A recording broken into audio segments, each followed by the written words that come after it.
La primera lectura es interesante, nos presenta la figura de Ciro.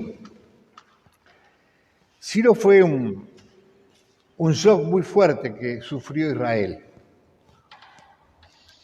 Ustedes saben que cuando Israel alcanzó su esplendor fue en la época del rey David y del rey Salomón, su hijo. Pero después comienza la decadencia del reino. La explicación es que los reyes no buscaban hacer la voluntad de Dios, sino ser reyes a su manera.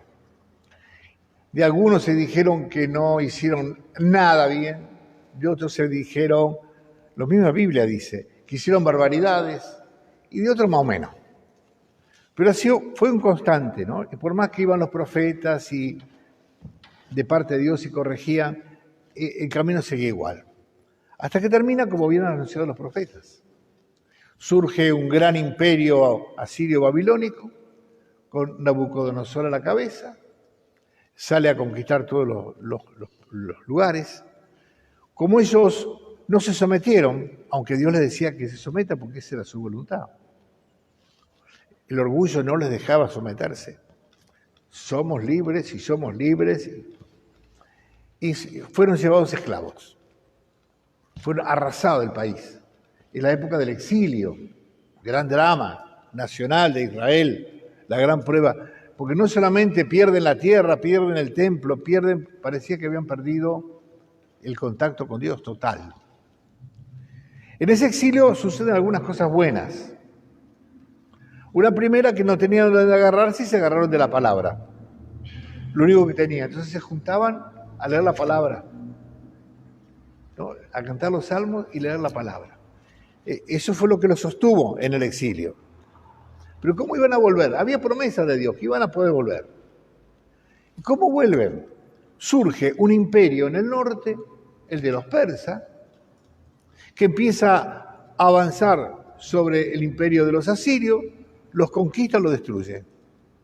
Y un rey de estos, Ciro, será el que le permita a Israel volver a su tierra. Un extranjero. Eso no fue uno del pueblo que surgió, como era en la época de los jueces, de los profetas. No, un extranjero. Eso fue también un choque muy fuerte y tuvieron que digerirlo. Ah, claro, Ciro fue instrumento de Dios, y es lo que nos cuenta el relato de hoy. Es una manera de explicarlo, ¿no? ¿Cómo es que Dios lo usó a Ciro, ¿no? Para que Israel vuelva, ¿no es cierto? Esto fue algo muy impactante, pero es el drama de Israel. Ese orgullo de ser mejor que las demás naciones, de querer tenerlo a Dios a su servicio y no ellos al servicio de Dios. Para nada hacer lo que tenían que ser bendición para todos los pueblos, para nada. Esto va a ir aumentando los dramas, porque después de los persas vienen los griegos, y los griegos fueron terroríficos. Se dispusieron a dominar el mundo con un rigor inaudito, sobre todo imponiendo con sangre su propia cultura. Israel lo sufre un montón. Es la época en la Biblia que podemos leer los libros de los Macabeos, que leemos la rebelión, que intentaron, que más o menos la llevaron adelante unos años, pero no pudieron sostenerla. Pero para alivio de Israel, luego de los griegos, el otro imperio que domina todo el mundo van a ser los romanos. Y los romanos lo único que les importaba era la unidad política y los impuestos que pagaran. Entonces les permite a Israel seguir con ese sueñito de que nosotros somos reino. Les permiten tener un rey, nada más que forzando la sucesión de los hijos, poner el que ellos quieren. No es el que le hubiera correspondido, ellos fuerzan. Es un judío, sí, y no le importa al César. Al César lo que le importa es que sean parte del reino y que paguen los impuestos. En la época de Jesús está muy fuerte eso, y lo vivían con una doble moral. Lo aceptaban porque no tenían otra, lo justificaban y se aprovechaban de la situación. Pero a la vez ponían el grito en el cielo, por ejemplo, ante los republicanos, que eran los publicanos, que eran los cobradores de impuestos, porque cobraban para Roma. Entonces, hay que asco un cobrador de impuestos, pero pagaban los impuestos, cobraban eso, pedían plata prestada, no tenían drama, ¿no? Pero públicamente era otra cosa, esta doble moral, ¿no?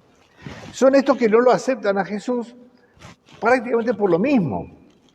¿Cómo uno que no es de la casta sacerdotal? ¿Cómo uno que no es de la casta que está reinando? ¿Cómo uno que no es del establishment va a venir a decirnos cuál es el camino de Dios? ¿De dónde? ¿No? O sea, Jesús viene a romperle los esquemas también. Entonces lo quieren probar. ¿No? Entonces encontramos este episodio donde justamente lo van a probar para poder acusarlo ante Roma de que era un traidor. Si Jesús llegaba a decir, no hay que pagar el impuesto a Roma, inmediatamente corrían a denunciarlo para que era un rebelde. Y si decía que sí, perdía dignidad moral, era como un publicano más. ¿Qué venís a hablar vos entonces de Dios? Si estás vendido al extranjero, ¿no? O sea, lo quieren poner en esa doble dimensión. Jesús se los plantea distinto, les revela la hipocresía.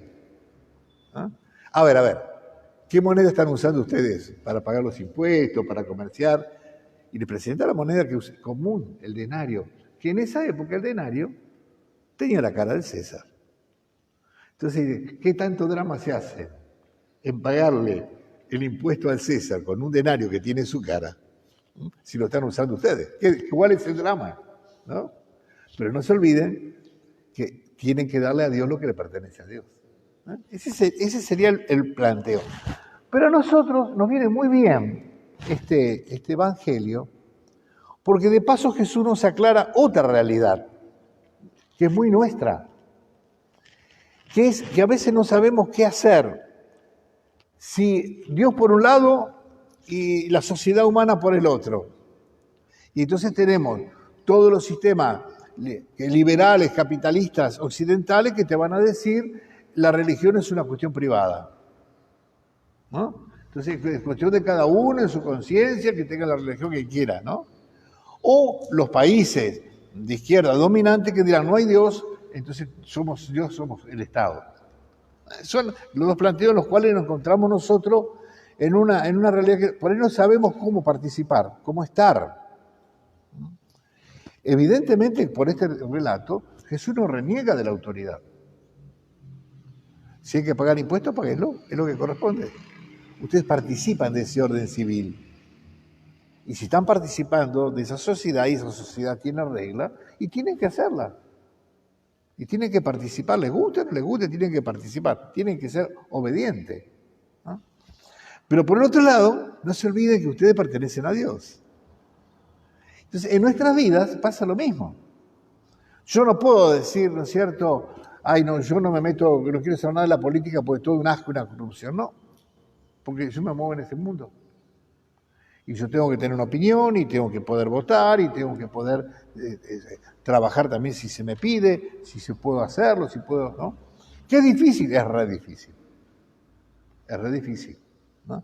Porque de por sí, ¿no es cierto?, este ámbito de los hombres se favorece mucho a la corrupción. Más vale, ¿no? Ahora, yo lo que tengo que cuidarme también de que no se me corrompa a mí el corazón, pero ¿cómo voy a modificarlo desde fuera? Yo no soy un ángel, no puedo decir, ay, yo estoy al margen de todas las cuestiones y a mí no me interesa, no.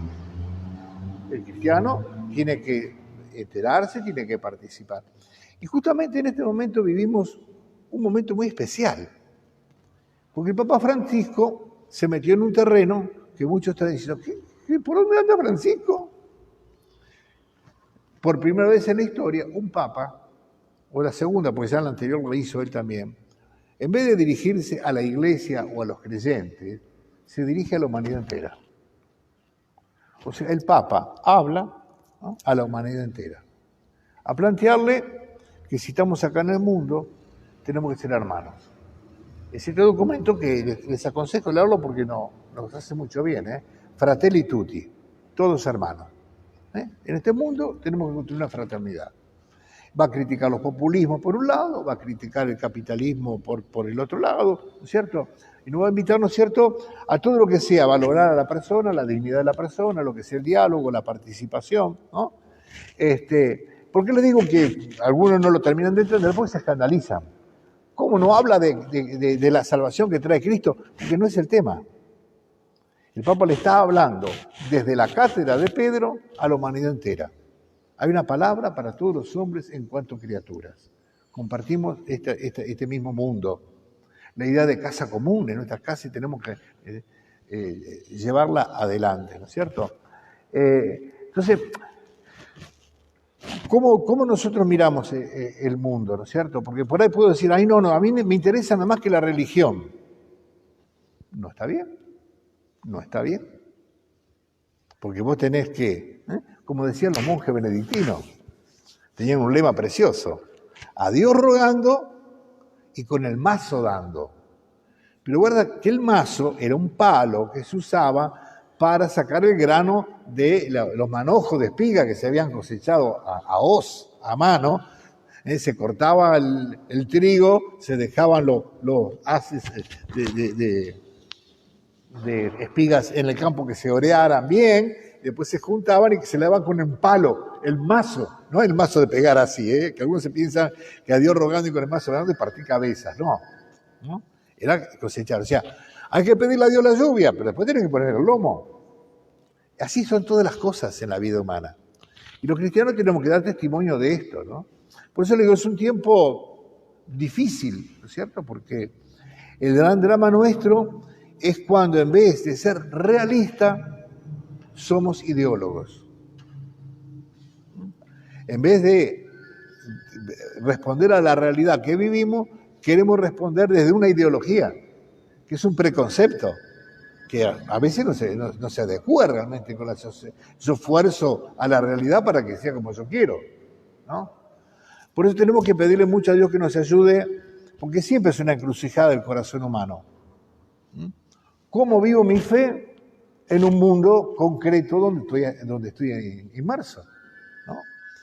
Y yo les decía un nivel, digamos, una preocupación, por ejemplo, en este momento con la pandemia, se ha puesto en evidencia una cantidad de cosas estructurales que no están bien y que habrá que modificarlas.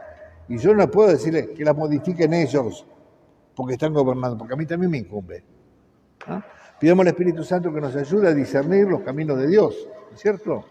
Y a poder comprometernos con Dios, ¿no es cierto?, pero también con los hermanos. Y ser parte de este lugar, pero también ya mi corazón saber que está en la patria del cielo, ¿no? Que el Señor nos dé la gracia de que surjan de nosotros, ¿no es cierto?, no los líderes que van a dominar a los demás y van a imponer la visión cristiana, sino los servidores de la causa común, de la casa común, que sepamos encontrarla sin tanta ideología, ¿no? Pero la manera de organizar las cosas lo mejor para que sea bien para todos. Bueno, le agrego una cosita más. Hoy rezamos por la mamá.